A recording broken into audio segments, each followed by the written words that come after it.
All right, welcome to the show, everybody. I got an awesome one for you today. So later on, Jesse Ventura gives us his thoughts on billionaires, and it is juicy.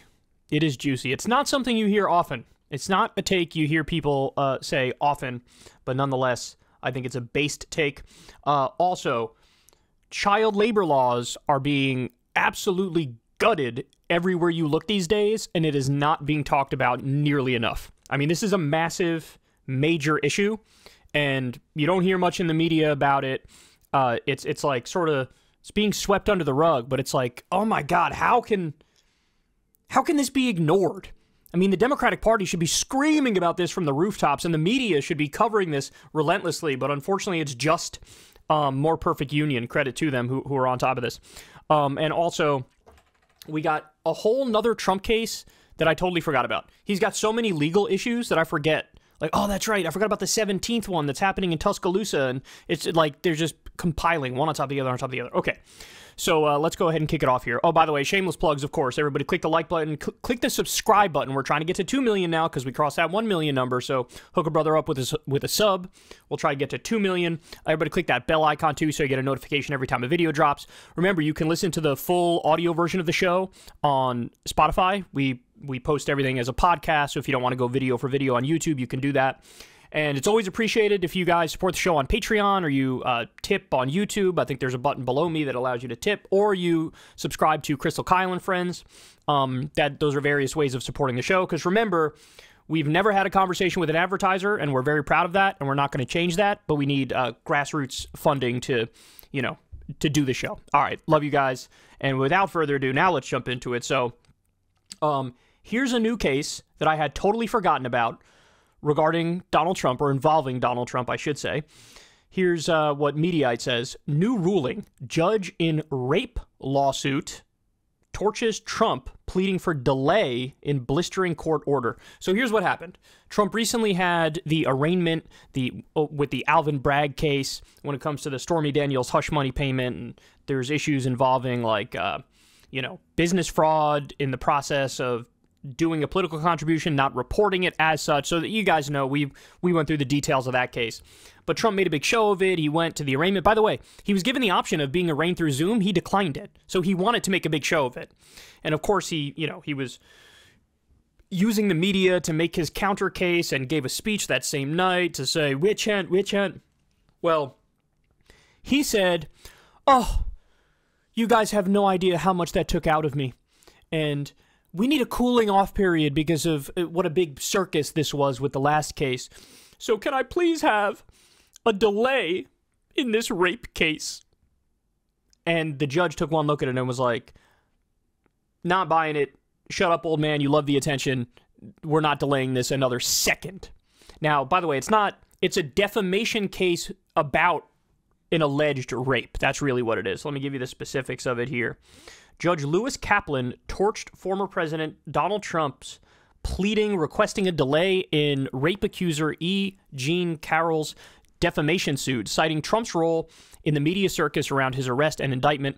Judge Kaplan denied Trump's request for an adjournment in the defamation suit Carroll filed in 2019 after Trump accused her of lying about being raped by him, a request made on the basis of the publicity around his recent arrest and arraignment in Manhattan over a 34 felony indictment for crimes involving hush money payments to adult entertainment entrepreneur Stormy Daniels and others. By the way, there's another payment, I believe, to Karen McDougal as well. The judge categorically rejected Team Trump's suggestion that a cooling off period after the arrest was necessary, especially since it was Trump who ginned up a lot of that publicity. So here's what the judge said. There is no justification for an adjournment. The case is entirely unrelated to the state prosecution. The suggestion that the recent media coverage of the New York indictment, coverage significantly, though certainly not entirely, invited or provoked by Mr. Trump's own actions, would preclude selection of a fair and impartial jury on April 25th is pure speculation. So too is his suggestion that a month's delay of the start of this trial would cool off anything, even if any cooling off were necessary. Quote, it does not sit well for Mr. Trump to promote pre-trial publicity and then claim that coverage that he promoted was prejudicial to him and should be taken into account as supporting a further delay, Kaplan wrote. And in a footnote, the judge rattled off the many other investigations and potential indictments Trump faces. The special counsel Jack Smith led Justice Department probes into Trump's mishandling of classified information under the Espionage Act and his conduct surrounding the January 6th insurrection, as well as Fulton County District Attorney Fannie Willis's grand jury investigation of his effort to overturn election results in Georgia and New York. That's the find me 11,000 votes. And New York Attorney General Letitia James' civil case against Trump and his company, and noted a cooling off period would do nothing to prevent those cases from blowing up. He also goes on to say, like, hey, dog, let's keep it real. You're old and your accuser is old, so we got to get the ball rolling on this thing. So he listed all, like, Trump's legal problems. And by the way, he missed a pretty big one, which is the obstruction of justice vis-a-vis the classified documents, which is probably, from what I can tell, it looks like that's the thing that they might actually get him on, because there's been so many examples of high-profile politicians who've had the classified documents. Mike Pence had some, although not that many. Biden had some, although not as many as Trump. But they cooperated with the authorities immediately. Trump didn't. He lied about it. Apparently there's video evidence of him moving the stuff after it was already requested. He turned it all over. So that might be the issue there. So, guys, this guy has so many different legal problems. I literally didn't even remember the defamation rape case. And remember, I believe the number is over 20 different accusations of various sexual assault, harassment, again, as extreme as rape it goes to. So, I mean, it's kind of, politically, this dude has 9 lives, man. It is crazy. It is crazy. But the fact of the matter is, now we see him going up, up, up in the Republican primary, but the most recent favorability poll for the general electorate is all the way down at 25%. To put that in perspective, Biden does terribly in that too, but he's at 34%. So that's a big gap. So just so everybody understands, the idea that these people are inevitable, Biden, Trump, it's not true. I mean, maybe Trump is more inevitable than Biden is, although I still wouldn't use the word inevitable to get through the primary. But, I mean, these people are hated, man. These people are hated. The general sentiment towards Trump is like, yeah, he's criminal, he's gotten away with everything in his life. And here you have a judge putting his ass in line.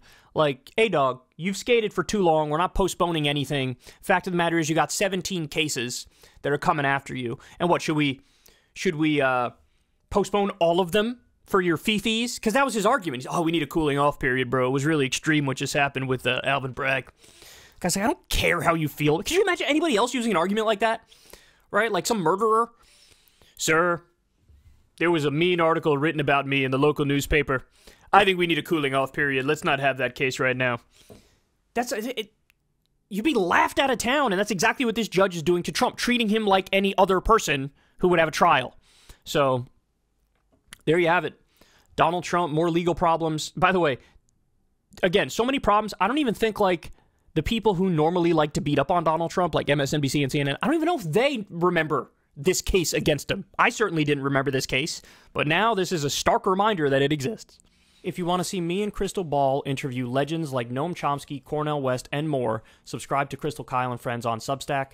$5 a month gets you the video version a day early. Remember, we take 0 ad dollars for this podcast. Or you can sign up on Substack for free and get the audio version a day later. Link in the video description box below.